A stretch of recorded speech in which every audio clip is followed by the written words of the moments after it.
Friends, Radhe Radhe. आप सब लोग कैसे होंगे? अच्छे होंगे, स्वस्थ होंगे, एकदम मस्त होंगे। तो आप लोगों को मैं 2 दिन से वीडियो डाल ही रही हूँ। तो आगे ये वाली वीडियो है, पहले हवन की वीडियो दिखाऊंगी और फिर दिखाऊंगी रामकथा की कोटवन में। तो मोनी बाबा के वहाँ पे मंदिर पे, तो कोटवन में चली थी। तो वहाँ मैं आप लोगों को मैं लेके चलती हूँ। आप लोग पहले हवन का पहला हवन देखिए, क्योंकि सुबह सुबह पहले हवन, उसके बाद में रामकथा स्टार्ट होती है। तो उसके बाद में आप लोगों को मैं दिखा दूँगी। तो श्री राधे, जय श्री राधे। सखा रामचंद्र सर्वस्वं मे रामचंद्रो दयालो जाने नैव जाने न जाने रामाय स्वाहा। दक्षिणे लक्ष्मणो यस्य वामे च जनकात्मजा तो मारुतर्यस्य तं वन्दे रघुनन्दन रामाय स्वाहा। लोकाभिरामं रणरङ्गधीर राजीवनेत्रं रघुवंशनाथं कारुण्यरूपं करुणाकरं श्रीरामचन्द्रं शरणं प्रपद्ये रामाय स्वाहा। मनोजवं मारुततुल्यवेग जितेन्द्रियं बुद्धिमतां वरिष्ठं वातात्मजं वानरयूथमुख्य श्रीरामदूतं शरणं प्रपद्ये रामाय स्वाहा। पूजं तं राम रामेति मधुरं मधुराक्षरा आरुह्य कविता शाखां वन्दे वाल्मीकि कोकिलं रामाय स्वाहा। आपदां महर्तारं दातारं सर्वसंपदा देख करके सुखी हो गए। इसका तात्पर्य क्या है? इसका तात्पर्य यह है, सर्वथा दुख रहित जीव तब तक नहीं हो सकता जब तक इसी शरीर से, इन्हीं नेत्रों से भगवान का प्रत्यक्षानुभव न कर ले। जब प्रत्यक्षानुभव कर लेगा तभी सुखी होगा। तो सब ज्ञान विज्ञान संपन्न तो हैं, लेकिन आज प्रभु का प्रत्यक्ष साक्षात्कार प्राप्त करके वे सर्वथा दुख रहित हो गए। और उस मधुर मूर्ति को देख करके जनक जी की तो क्या दशा हुई, शब्दों में उसका वर्णन कर पाना बहुत कठिन है। मूर्ति मधुर मनोहर देखी, मूर्ति मधुर मनोहर देखी, भयउ विदेह विदेह विषेकी, भयउ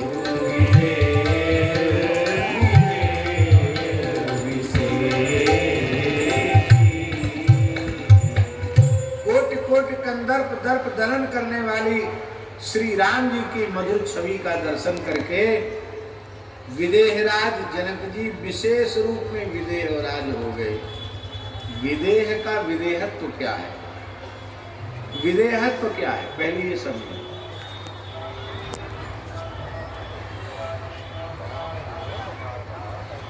अज्ञान क्या है और ज्ञान क्या है?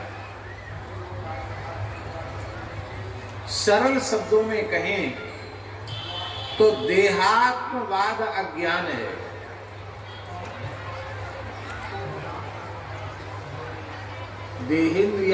देहेंद्रियादि से संयुक्त इस देह को आत्मा मानकर व्यवहार करना ही अज्ञान।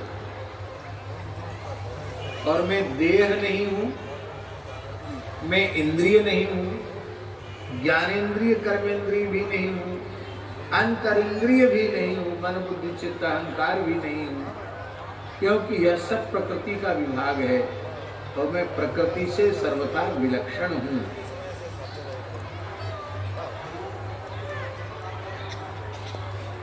मैं केवल भगवान का अंश हूं और केवल भगवान मेरे अंशी हैं। इस अपने वास्तविक निज स्वरूप की स्मृति और इससे इतर स्वरूपों की विस्मृति, इसी का नाम है ज्ञान। इससे जो इतर है, भिन्न है, उसकी विस्मृति, ये ज्ञान है। बहुत ध्यान से सुने। ज्ञानी पुरुष देहेंद्रियादि को आत्मा नहीं मानता, अपने आत्म स्वरूप में ज्ञान के बल से प्रतिष्ठित रहता है।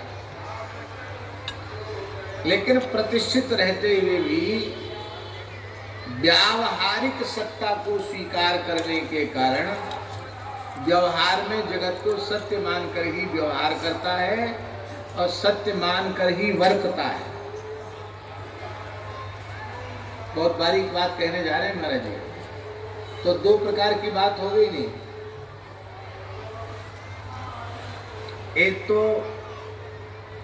वास्तविक सत्ता, सत्य सत्ता, एक प्रातिभाषिक सत्ता। तो इसको स्वीकार किए बिना व्यवहार चलेगा क्या? इसका मतलब ज्ञानी पुरुष देहेंद्रियादि से विलक्षण आत्म स्वरूप में अवस्थित होने पर भी देहेंद्रियादि की स्मृति उन्हें रहती है, उस व्यवहार के संपादन की योग्यता उनमें बनी रहती है। पर भगवान के दर्शन से ज्ञान नहीं, भगवान के दर्शन से अनुराग जगा, भगवान के दर्शन से प्रेम जगा। और जब प्रेम जगा तो देहेंद्रियादि आत्मा है यह नहीं, देहेंद्रियादि की सर्वथा विस्मृति हो गई। इसलिए वस्तुतः ज्ञान के द्वारा विदेहत्व की प्राप्ति की अपेक्षा प्रेम से विदेहत्व की प्राप्ति श्रेष्ठ है। यही कहने के लिए भय विदेह विदेह विषय की। अब तक ज्ञान के कारण विदेह थे, अब भगवद अनुराग प्रकट होने से विदेह हो गए। और वस्तुतः प्रेमी महापुरुषों में जब भगवत प्रेम का उद्रेक होता है तो उन्हें होश कहाँ रहता है। जो दो नहीं मानते एक ही मानते हैं, उनमें तो दो हैं। और जो सगुण साकार भगवान को भजते हैं वो तो दो नहीं, इनका परमार्थ अलग है ज्ञानियों का। महाराज जी, ज्ञानियों का परमार्थ अलग है, व्यवहार अलग है, पर प्रभु प्रेमियों का परमार्थ और व्यवहार दोनों एक हो जाए। इसलिए ज्ञान से भगवत प्रेम की महिमा अधिक है। निर्गुण निराकार ब्रह्म की अनुभूति का जो आनंद है, ब्रह्मानंद है, उस ब्रह्मानंद से करोड़ों करोड़ों गुना आनंद भगवत दर्शन का आनंद है, सगुण साकार भगवान के दर्शन का आनंद है। ज्ञानी लोग, योगी लोग जिस निराकार ब्रह्म ज्योति का अनुभव करते हैं, ध्यान करते हैं, वो है क्या?